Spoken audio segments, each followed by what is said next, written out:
नाज़रीन आदाब, न्यूज़ 18 उर्दू में आपका इस्तकबाल है। मैं हूं विसाल आजम और आप देख रहे हैं खबर खास। खबर खास आज यही है कि आज योगी सरकार 2.0 यानी योगी सरकार लगातार दूसरी बार यानी एक बार फिर योगी सरकार, इसका आप यूं कह लें कि बाज़ाब्ता आगाज हो गया है। उत्तर प्रदेश के लखनऊ में एक बहुत ही शानदार स्टेडियम में काफी भीड़ भाड़ के दरमियान, जिस स्टेडियम का नाम अटल बिहारी वाजपेयी स्टेडियम, उस स्टेडियम में एक काफी बड़ा मजमा वहां मौजूद था। और सबसे बड़ी बात यह है कि खुद वजीर आजम वहां मौजूद थे, कई मरकजी वुज़रा मौजूद थे, कई रियासतों के वुज़रा आला मौजूद थे और एक बड़ी तादाद वहां पर बीजेपी सपोर्टर्स, उनके हिमायती, उनके कारकुन वो मौजूद थे। और इन सब के बीच योगी आदित्यनाथ ने एक बार फिर वजीर आला का ओहदा संभाला। और खासतौर से जैसा योगी आदित्यनाथ पहले भी कहते रहे हैं कि जो हमने जन कल्याण यानी कि पब्लिक वेलफेयर स्कीम्स जो थी हमारी या फिर मरकजी हुकूमत की, चूंकि बार बार ये कही जाती रही बात कि डबल इंजन की सरकार, तो उसका फायदा उन्होंने कहा है कि हमें मिला है। और इस तरह से हम दूसरी बार फिर एक बार आवाम की खिदमत के लिए आवाम ने हमें मौका दिया है। तो खबर खास में आज हम इसी बात को जानने की कोशिश करेंगे कि ये जो मंजर जो स्टेडियम में हमने देखा कि किस तरह स्टेडियम में वहां पर एक काफी भीड़ के बीच काफी बड़ा वहां पर एक जमावड़ा था हिमाचल के बीच, जो आज योगी सरकार 2.0 की शुरुआत हुई है, वो आगे किस तरह का सरकार किस तरह की रहेगी, उसके चैलेंजेस क्या होंगे और उसके तरजीहात क्या होंगे, और साथ ही साथ ये कि जो ऑपोजिशन है उसका रोल क्या होगा। तो अगले आधे घंटे इसी पर हम करेंगे बात। आप बने रहे हमारे साथ।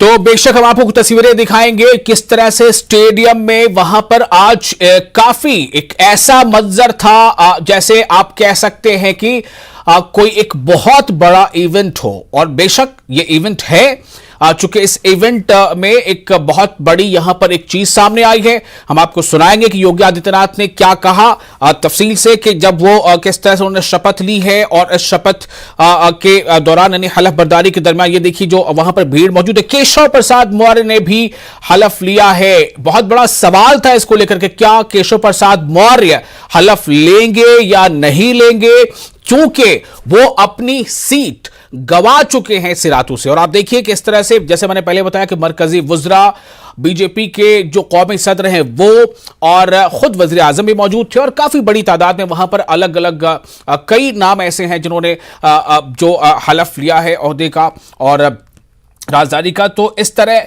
ये एक नई शुरुआत यहां पर है। और आज हमारे साथ जो खास मेहमान जुड़ने वाले हैं जिनसे हम बातचीत करेंगे, उनमें से एक हैं अंशुमनी त्रिपाठी जो तर्जुमान हैं यूपी कांग्रेस के, और नेहा शालिनी दुआ भी हमारे साथ मौजूद हैं, तर्जुमान बीजेपी। और हमारे साथ प्रभात राय भी जुड़ेंगे कुछ देर में। और हम जैसा उम्मीद करते हैं सुधीर दुबे समाजवादी पार्टी से, वो हमारे साथ होंगे। नेहा शालिनी दुआ, सबसे पहले मैं आपके पास आना चाहूंगा और ये जानना चाहूंगा कि कितना बड़ा ये एक मौका है। और यहां से चूंकि उत्तर प्रदेश की सियासत में पिछले 30-35 सालों में पहली बार हुआ है कि पूरा टर्म कंप्लीट करने के बाद फिर से कंसेक्यूटिव दूसरी बार लगातार अवाम ने उसी पार्टी को को यह मौका दिया कि वो फिर से बरसर इक़्तिदार आए। तो 2.0 के आगाज को आप कैसे देखती हैं नेहा? जी, ये जो जनता ने हम पे विश्वास दिखाया है, क्योंकि आज तक का यह इतिहास रहा है यूपी में, उत्तर प्रदेश में खासकर, ये दूसरी बार कोई भी मुख्यमंत्री रिपीट नहीं हुआ। तो इसी से पता चलता है कि इसका मतलब कि योगी जी का जो सुशासन वाला मॉडल था, और जैसे लोगों ने बुलडोजर मॉडल भी कहा, वो जनता द्वारा सराहा गया है। तो इस सुशासन को जनता दोबारा देखना चाहती थी कि जो काम अब रह गए हैं वो योगी जी इस अपने शासनकाल में पूरा करेंगे। इस बात के लिए ही जनता ने दोबारा हमें चुना है। अब यहाँ एक जनता दरबार होगा जिसमें जनता की सुनवाई और झट कार्यवाही ये होगी। तो जनता ने इसी बात पे हमें वोट दिया है कि सुशासन जो उन्होंने 5 साल देखा कि योगी जी का वाकई में ही जो बुलडोजर है, पहले बहुत बुलडोजर की बातें हुई कि ये तो बुलडोजर बाबा नाम रखा गया, तो वो नाम भी विपक्ष पार्टियों ने जो रखा वो भी एक देखिए एक हमारे लिए प्लस पॉइंट हो गया। उन्होंने तो अपनी तरफ से बुराई की कि बुलडोजर चलाते हैं, बुलडोजर चलाते हैं, लेकिन जनता ने देखा कि वो बुलडोजर सिर्फ और सिर्फ जो माफिया लोग हैं उनके ऊपर चलता है। वो लोग जो जनता को तंग करते हैं, परेशान करते हैं, जिससे जनता त्रस्त है, उनके ऊपर बुलडोजर चलता है, आम जनता के ऊपर नहीं। अगर आम जनता के ऊपर चलाया होता तो जनता हमें वोट ही नहीं देती। तो मुझे लगता है कि ये जो कार्यकाल है इसमें हम जनता की और अच्छे से सेवा कर सकेंगे। जो जो हमने अपने मैनिफेस्टो में कहा है उसे पूरा करेंगे और उस पर कार्यवाही भी शुरू, मेरे ख्याल से अभी शपथ ग्रहण बाद में हुआ, काफी कार्यवाही जो है वो शुरू हो गई। आपने देखा ही होगा, जैसे दिखाया गया कि कुछ ऐसे लोग जिन्होंने अभी रेप किया किसी का, उस लड़की के मतलब जिसने किया रेप, उसके घर के बाहर भी उसकी अवैध जमीन पर भी बुलडोजर चला है। तो ये साफ निशान, साफ सिग्नल है ऐसे लोगों के लिए, चाहे वो माफिया हो, चाहे वो लड़कियों पे बुरी नजर रखें, चाहे कैसे भी किसी भी तरीके से भ्रष्टाचारी हो, उन पे बुलडोजर चलना तय है। और इसी सुशासन को जनता ने हमारे पसंद किया है और इसी मॉडल को हम आगे भी दोहराएंगे और जनता की सेवा करेंगे। बिल्कुल, आप हमारे साथ बने रहे। हमारे साथ कुछ और मेहमान हैं। जैसा मैंने पहले बताया कि सुधीर दुबे मौजूद है हमारे साथ, समाजवादी पार्टी के तर्जुमान हैं, लीडर हैं। सुधीर दुबे जी, एक तरफ जहां योगी सरकार 2.0 का आगाज हुआ है, वहीं इस बार जो ऑपोजिशन है वो पहले के मुकाबले, पिछली सरकार के मुकाबले काफी मजबूत है उसकी मौजूदगी। तो मैं ये जानना चाहता हूं कि अपोजिशन के लिए, यानी कि समाजवादी पार्टी के लिए योगी 2.0 समाजवादी पार्टी के लिए किस तरह का होने वाला है? विशाल भाई, सबसे पहले तो मैं शालिनी जी को बहुत बहुत बधाई देना चाहता हूं कि आखिरकार 15 दिन की दिल्ली भाजपा और उत्तर प्रदेश की भाजपा की खींचतान के बाद उत्तर प्रदेश को एक नया मुख्यमंत्री और उत्तर प्रदेश को एक नई सरकार मिली। विशाल भाई, 15 दिन से लगभग ये देखा जा रहा था उत्तर प्रदेश के अंदर कि जैसे सरकार नाम की कोई चीज नहीं है जी। छोटी बच्चियों के साथ बलात्कार, आए दिन डकैती, आए दिन मर्डर, आए दिन लूट जैसी घटनाएं उत्तर प्रदेश में पिछले 15 दिनों में इतनी बढ़ी है कि जिससे जो है ना, रोज हम लोग अखबारों में पढ़ते हैं और रोज समाचारों की सुर्खियों में ये चीजें रहती हैं। तो आज 15 दिन के बाद एक सरकार उत्तर प्रदेश को मिली है। जहां तक हमारी बहन अभी बात कर रही थी बुलडोजर की, तो मैं आपकी जानकारी में ये दिलाना चाहता हूं कि मैंने देखा कल आगरा में एक गन्ने जूस के व्यापारी, जो छोटा व्यापारी जो अपने परिवार को पालता है, उसके ऊपर जो है वो बाबा जी का बुलडोजर चल गया। और उत्तर प्रदेश में अपर जिला जज को बुलडोजर के आगे लेट करके और गुहार लगानी पड़ी कि मेरे खेत को जो है ना, इस तरह से मेरे प्रॉपर्टी को इस तरह से मत रौंदिए। तो ये बुलडोजर जो है ना, वो बुलडोजर बाबा का मुझे लगता है कहीं ना कहीं जो है ना अपना अनुशासन भंग करता नजर आ रहा है। तो सबसे पहली बात यह है कि जहां तक समाजवादी पार्टी का सवाल है, तो समाजवादी पार्टी पिछले चुनावों में उत्तर प्रदेश की जो जनता से जुड़े हुए जो मुद्दे हैं, चाहे गरीबी का मुद्दा हो, चाहे बेरोजगारी का मुद्दा हो, कानून व्यवस्था का मुद्दा हो, चाहे महंगाई का मुद्दा हो, हम लोग इन मुद्दों को लेकर के चुनाव में गए थे। लेकिन भारतीय जनता पार्टी कहीं ना कहीं जनता का ध्यान भटकाने में फिर कामयाब हुई और ये मुद्दे गौड़ हो गए। तो मैं आपको पूरा विश्वास दिलाना चाहता हूं कि आने वाले समय में समाजवादी पार्टी का प्रत्येक विधायक इस सरकार को सदन के अंदर घेरेगा और समाजवादी पार्टी का प्रत्येक कार्यकर्ता सड़कों पर इस सरकार को घेरेगा। तो आपने खास तौर से जिस बात पर एतराज जताया है कि बुलडोजर जो है ये इंसाफ का एक पैमाना नहीं हो सकता, तो क्या आप इसके खिलाफ भी कोई मुहिम शुरू करेंगे?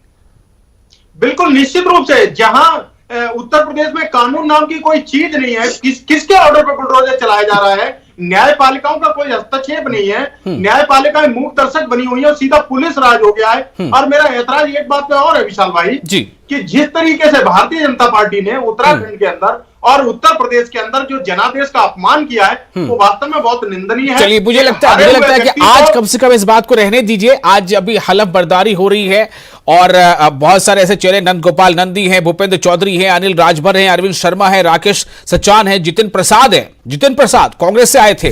बहरहाल, तो ये सब इन्होंने आज वजीर के तौर पर हारे हुए व्यक्ति को जनादेश बर्दारी, हारे हुए व्यक्ति को आप मुख्यमंत्री और उप मुख्यमंत्री बना रहे हैं। ये तो जनता का सरासर अपमान है। नहीं, आज भर थोड़ा मुझे लगता है नेहा कुछ कहना चाह रहे। जी नेहा, बोलिए।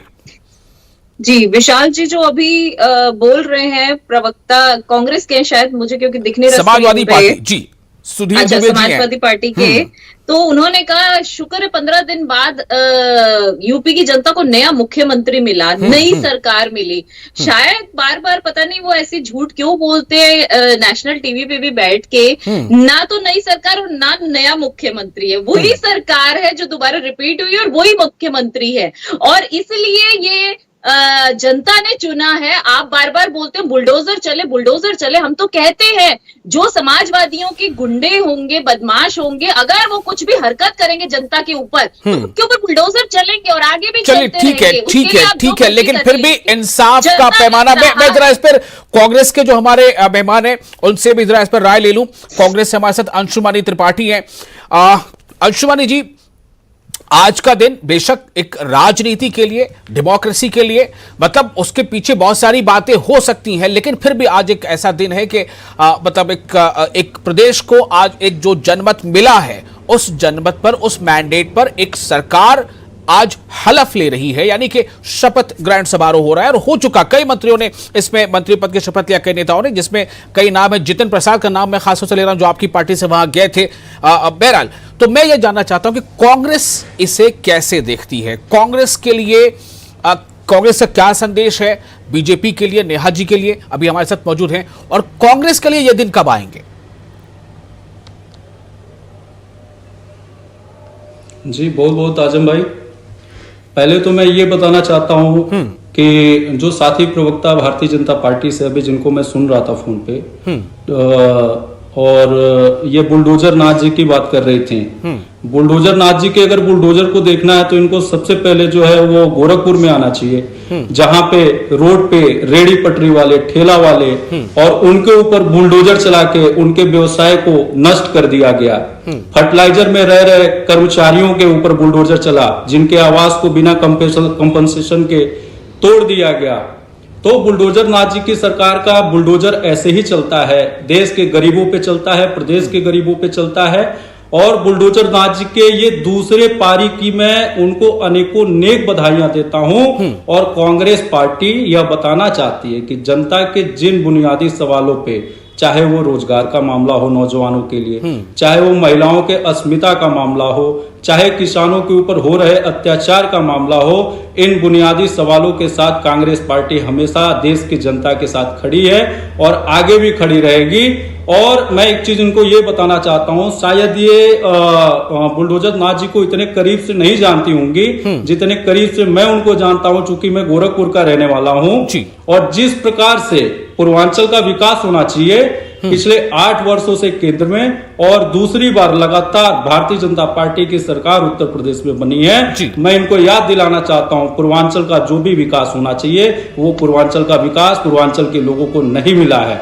और हम जनता के सवालों को उठाते रहेंगे। और साथ ही भारतीय जनता पार्टी की प्रवक्ता को मैं बताना चाहता हूं कि देखिए, आज भी मुद्दा देश में 1100 रुपए का गैस खरीद के और 5 किलो राशन हम फ्री का पकाते हैं। लेकिन आवाम ने उनको चुन लिया, अब क्या करेंगे? देखिए, आप जो बातें कर रहे थे, या तो आपकी बातें आवाम तक पहुंच नहीं पाई, आवाम ने उन्हें चुना है और आज उसी चुने हुए होने का आज ये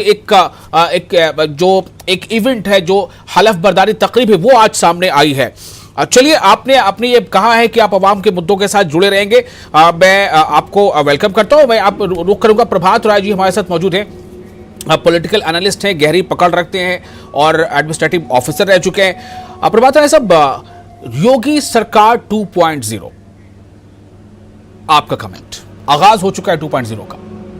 देखिए, ऐसा है कि ये एक पॉपुलरली इलेक्टेड गवर्नमेंट है, क्योंकि हिंदुस्तान की जो तर्ज हुकूमत है उसमें वोटे जिसको सबसे ज्यादा मिलती है वही बरसरे इक़्तिदार आता है। आप जानते हैं कि 3 करोड़ वोट मिले लगभग जो है बीजेपी को, और अपोजिशन को मिले 7 करोड़ वोट।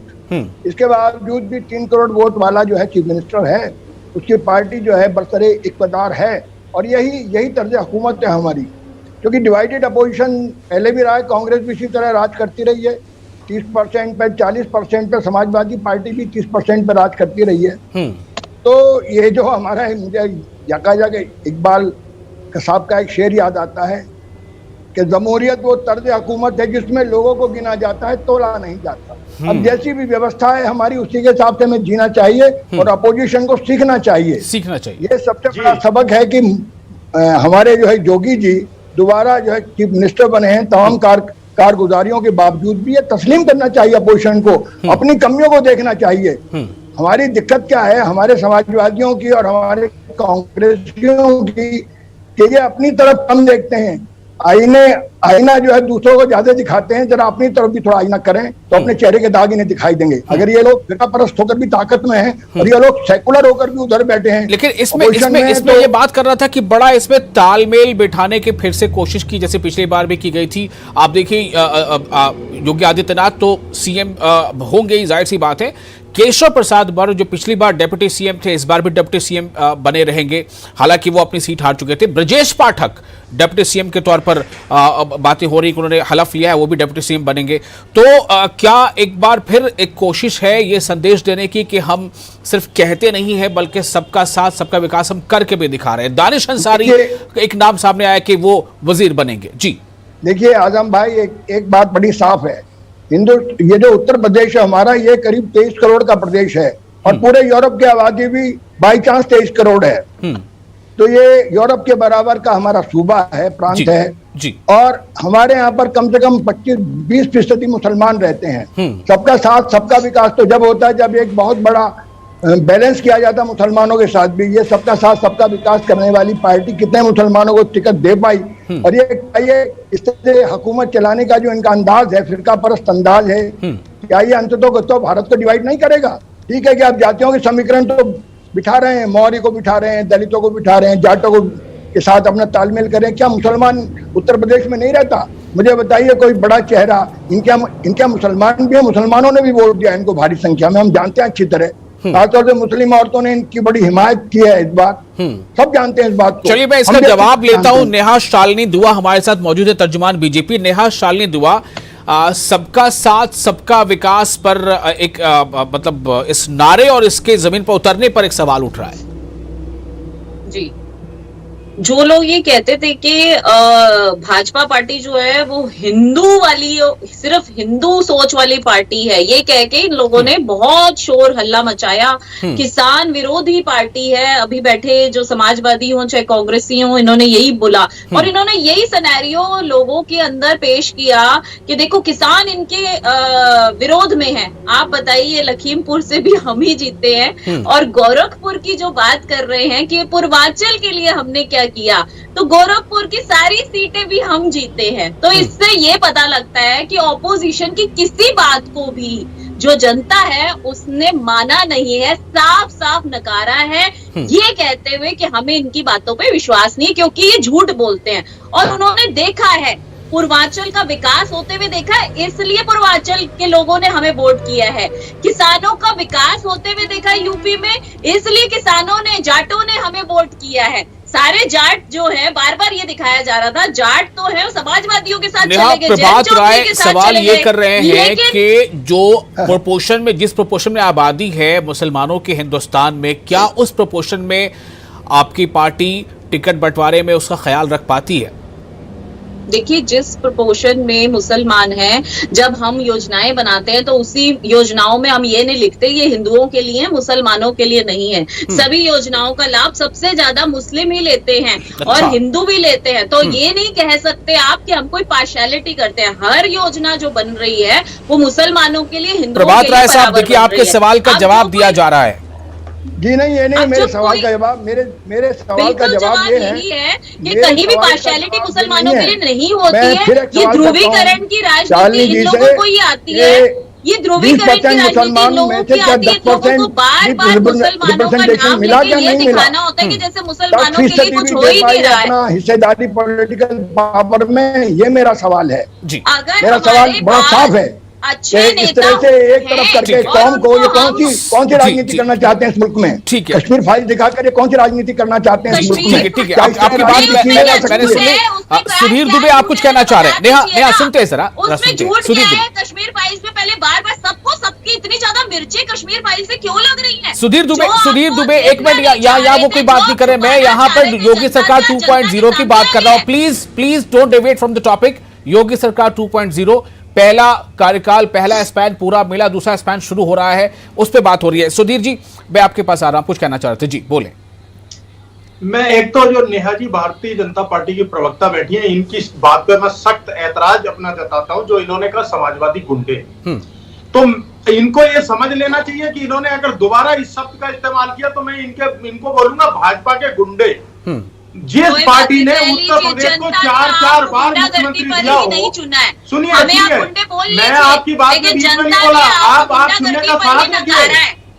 आपकी बात के बीच में मैं नहीं बोला हूँ, तो आप सुनने का साथ इस तरह से डिबेट नहीं हो पाई। नहीं नेहा जी देखिए, आपके साथ जो नेहा शालिनी दुआ, मैं चाहूंगा थोड़ा सा शालीनता का परिचय दीजिए, बारी बारी से बात करेंगे जी। नहीं आपको पूरा मौका दूंगा, आप इनके काउंटर आंसर दे सकती हैं। ये कुछ कह रहे हैं, ये आपकी बात सुन रहे थे, जरा इनको भी सुनते हैं जी। सुधीर जी बोले, सुधीर दुबे, समाजवादी मैं ये कहना चाहता हूं कि जिस पार्टी ने उत्तर प्रदेश को 4 मुख्यमंत्री दिए, आप उस पार्टी के लिए इस तरह के शब्दों का इस्तेमाल करके क्या बताना चाहते हैं? विशाल भाई, जहां आज लखनऊ के अंदर शपथ ग्रहण समारोह हुआ, वहां आपने देखा होगा इतना भव्य जो इकाना स्टेडियम है जी, और उसके आसपास कुछ चीजें जो उसके लखनऊ की सुंदरता को बढ़ाती हैं, जैसे HCL है, स्पोर्ट्स सिटी है, प्लाजो मॉल है, कैंसर हॉस्पिटल है, संस्कृति स्कूल है, लखनऊ मेट्रो है, ये सारी चीजें 2012 से 2017 माननीय अखिलेश यादव जी की सरकारों में बनी है,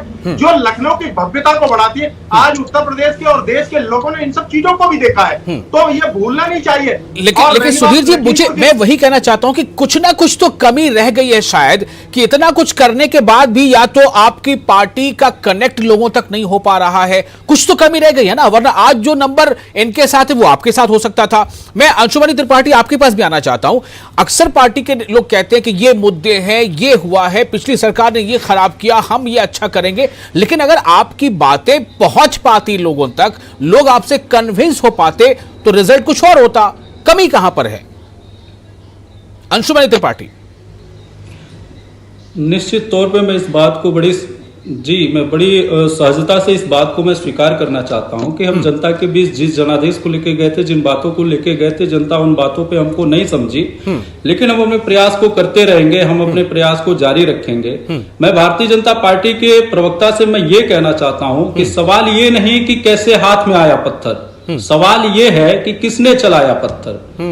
भारतीय संस्कृति और परंपरा में आधे सच को भी झूठी माना जाता है। जब मदारी आता है ना गांव और मोहल्ले में मदारी दिखाने के लिए, तो मदारी देखने के लिए पूरा मोहल्ला और पूरा गांव इकट्ठा हो जाता है, और मदारी वाला आखिरी तक अपना कर्तव्य दिखाता रहता है, और कर्तव्य दिखाने के बाद भी जो है वो भीड़ को जो है गोल गोल घुमा के चल देता है। ये भारतीय जनता पार्टी का काम है। खैर, मैं उन मुद्दों पे नहीं जाना चाहता हूं। जनता ने उनको जनादेश दिया है, और मैं उनको, योगी आदित्यनाथ जी को, जो इस प्रदेश के महाराज जी मुख्यमंत्री होने जा रहे हैं, उनको मैं शुभकामनाएं देता हूं, और उनको जनता के बुनियादी सवालों को मैं कहना चाहता हूं कि जो भी काम उत्तर प्रदेश में बाकी रह गए हैं, चाहे वो रोजगार का मुद्दा हो, चाहे वो महिलाओं के अस्मिता का मुद्दा हो, और चाहे वो किसानों का मुद्दा हो, उस पे वो काम करें। और अगर भारतीय जनता पार्टी अगर उन कामों को नहीं करेगी, तो कांग्रेस पार्टी पुरजोर तरीके से अपने मुद्दों को उठाती रहेगी, और बुलडोजर नाथ जी के बीच में हम लोग जो है चट्टान की तरीके खड़ा रहेंगे। चलिए प्रभात राय साहब, अब हम प्रोग्राम के इख्तिताम की तरफ जा रहे हैं। मैं चाहूंगा कि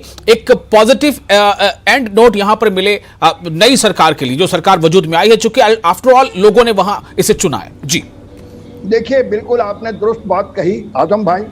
ये हुकूमत को आवाम ने चुना है, और आवाम के फैसले का इस्तकबाल किया जाना चाहिए। बिल्कुल। और ये उम्मीद की जानी चाहिए कि जिस तरह की नीतियां पिछली हुकूमत ने इख्तियार की थी, फिरका परस्त नीतियां, और जिस तरह से चुनाव भी लड़ा गया, उसको एक तरफ करके एक ऐसा निजाम चलाएंगे योगी जी जो संविधान सम्मत हो, जिसमें फिरका परस्ती का खात्मा हो, जिसमें बुनियादी समस्याएं उठाई जाएं, जिसमें रोजगार को तरजीह दी जाए। नौजवान सबसे ज्यादा परेशान है इस मुल्क में।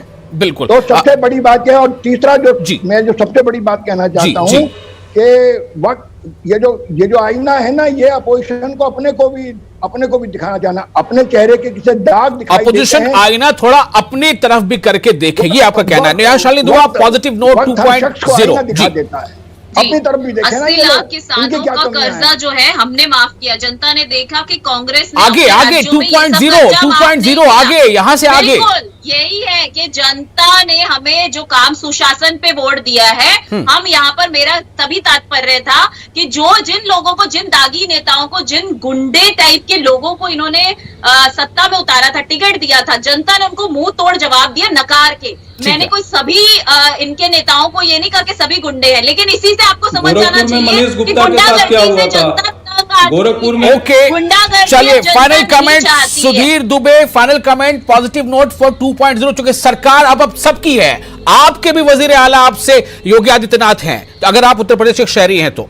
जी सुधीर दुबे जी। विशाल भाई बिल्कुल सही कहा आपने। मैं ये कहना चाहता हूं कि जहां उत्तर प्रदेश की सम्मानित जनता ने भारतीय जनता पार्टी को सत्ता सौंपी है, वहीं मुझे एक विपक्ष के रूप में मुझे जनादेश मिला है। बिल्कुल। तो आगामी सालों में भारतीय जनता पार्टी जहां पे भी चूक करेगी, जनता से जुड़े हुए मुद्दों पे जहां पीछे हटेगी, वहां समाजवादी पार्टी निश्चित रूप से अपना विपक्ष की भूमिका निभाती रहेगी और जनता की मांगों को, जनता से जुड़े हुए मुद्दों को उठाती रहेगी। चलिए, बहुत शुक्रिया आप तमाम लोगों का इस खास प्रोग्राम में अपना वक्त देने के लिए। मुझे दीजिए इजाजत, आदाब।